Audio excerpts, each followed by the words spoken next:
Creed en sus profetas. Miércoles 26 de julio 2023. Salmos 81. Canción festiva al músico principal, sobre Gittit, Salmo de Asaf. Canten con gozo a Dios, fortaleza nuestra. Aclamen con júbilo al Dios de Jacob. Entonen himnos y toquen el tamboril, la suave lira y el arpa. Toquen la corneta en luna nueva, en luna llena por nuestra solemnidad, porque estatuto es de Israel, ordenanza del Dios de Jacob. En José lo instituyó por testimonio cuando salió contra la tierra de Egipto. Escuché un idioma que no conocía. Aparté su hombro de debajo de la carga, sus manos fueron apartadas del peso de los cestos. Clamaste en la calamidad y yo te libré. Te respondí en lo oculto del trueno. Te probé junto a las aguas de Meriba, Sela. Escucha, oh pueblo mío, y testificaré contra ti. Oh Israel, si me oyeras. No hay Dios extraño en medio de ti, ni te postres ante Dios extranjero. Yo soy el Señor tu Dios, que te hice venir de la tierra de Egipto. Abre bien tu boca y la llenaré. Pero mi pueblo no escuchó mi voz. Israel no me quiso a mí. Por eso los entregué a la dureza de su corazón y caminaron según sus propios consejos. Oh, si mi pueblo me hubiera escuchado, si Israel hubiera andado en mis caminos, en un instante habría yo sometido a sus enemigos y habría vuelto mi mano contra sus adversarios. Los que aborrecen al Señor se le habrían sometido y su castigo habría sido eterno. Los habría sustentado con la suculencia del trigo, con la miel de la roca te habría saciado. El conflicto de los siglos, capítulo 21, un gran despertar religioso.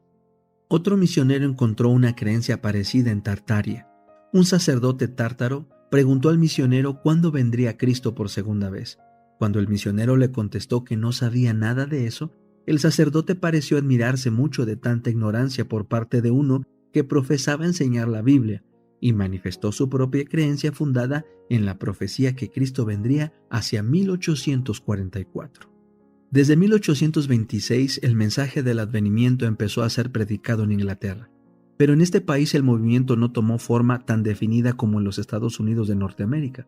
No se enseñaba tan generalmente la fecha exacta del advenimiento, pero la gran verdad de la próxima venida de Cristo en poder y gloria fue extensamente proclamada. Y eso no solo entre los disidentes y no conformistas. El escritor inglés Moran Brock dice que cerca de 700 ministros de la Iglesia Anglicana predicaban este evangelio del reino. El mensaje que fijaba el año 1844 como fecha de la venida del Señor fue también proclamado en Gran Bretaña. Circularon profusamente las publicaciones adventistas procedentes de los Estados Unidos. Se reimprimieron libros y periódicos en Inglaterra. Y en 1842, Robert Winter, súbdito inglés que había aceptado la fe adventista en Norteamérica, regresó a su país para anunciar la venida del Señor.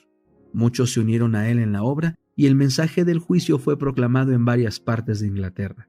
En la América del Sur, en medio de la barbarie y de las supercherías de los ministros de la religión, el jesuita chileno Lacunza se abrió camino hasta las Sagradas Escrituras y allí encontró la verdad de la próxima vuelta de Cristo. Impelido a dar el aviso, pero deseando no obstante librarse de la censura de Roma, publicó sus opiniones bajo el seudónimo de Rabí Ben Ezra, dándose por judío convertido. Lacunza vivió en el siglo XVIII, pero fue tan solo hacia 1825 cuando su libro fue traducido al inglés en Londres.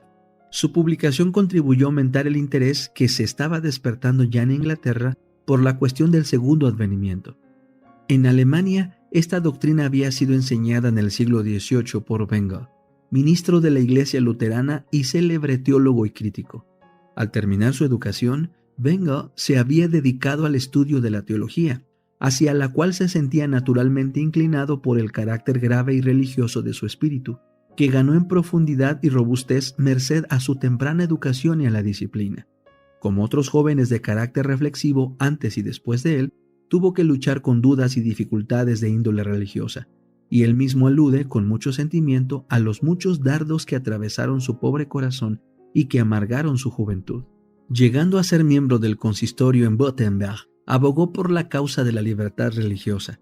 Si bien defendía los derechos y privilegios de la Iglesia, abogaba por que se concediera toda libertad razonable a los que se sentían constreñidos por motivos de conciencia a abandonar la Iglesia oficial. Aún se dejan sentir hoy día en su país natal los buenos efectos de su política.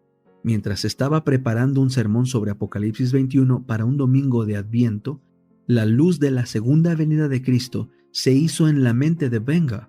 Las profecías del Apocalipsis se desplegaron ante su inteligencia como nunca antes.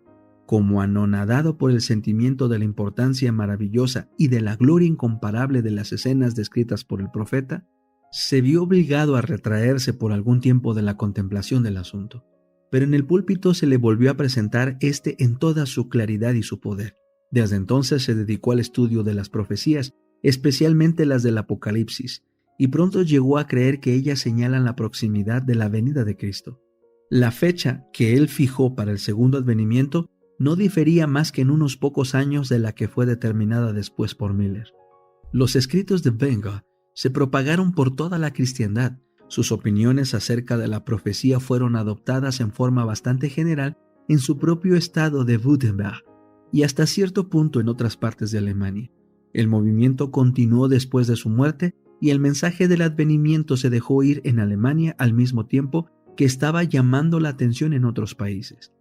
Desde fecha temprana, algunos de los creyentes fueron a Rusia y formaron allí colonias, y la fe de la próxima venida de Cristo está aún viva entre las iglesias alemanas de aquel país.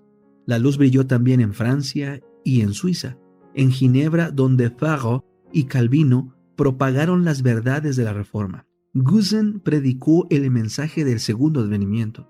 Cuando era un estudiante, Gusen había conocido el espíritu racionalista que dominaba en toda Europa hacia fines del siglo XVIII y principios del XIX, y cuando entró en el ministerio no solo ignoraba lo que era la fe verdadera, sino que se sentía inclinado al escepticismo. En su juventud se había interesado en el estudio de la profecía. Después de haber leído la historia antigua de Rowling, su atención fue atraída al segundo capítulo de Daniel y le sorprendió la maravillosa exactitud con que se había cumplido la profecía, según resalta de la relación del historiador. Había en esta un testimonio en favor de la inspiración de las Escrituras, que fue para él como un ancla en medio de los peligros de los años posteriores.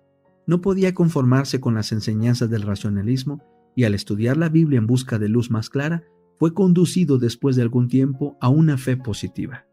Al continuar sus investigaciones sobre las profecías, llegó a creer que la venida del Señor era inminente. Impresionado por la solemnidad e importancia de esta gran verdad, deseó presentarla al pueblo, pero la creencia popular de que las profecías de Daniel son misterios y no pueden ser entendidas le resultó obstáculo serio.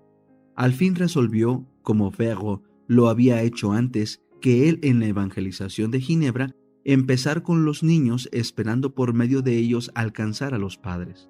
Al hablar de su propósito en esta tarea, decía él, tiempo después, deseo que se comprenda que no es a causa de su escasa importancia, sino a causa de su gran valor, por lo que yo deseaba presentar esas enseñanzas en esta forma familiar y porque las dirigía a los niños. Deseaba que se me oyese y temía que no se me escuchara si me dirigía primero a los adultos. Resolví por consiguiente dirigirme a los más jóvenes. Reúno pues una asistencia de niños. Si ésta aumenta, si se ve que los niños escuchan, que están contentos e interesados, que comprenden el tema y saben exponerlo, estoy seguro de tener pronto otro círculo de oyentes, y a su vez los adultos verán que vale la pena sentarse y estudiar. Así se gana la causa.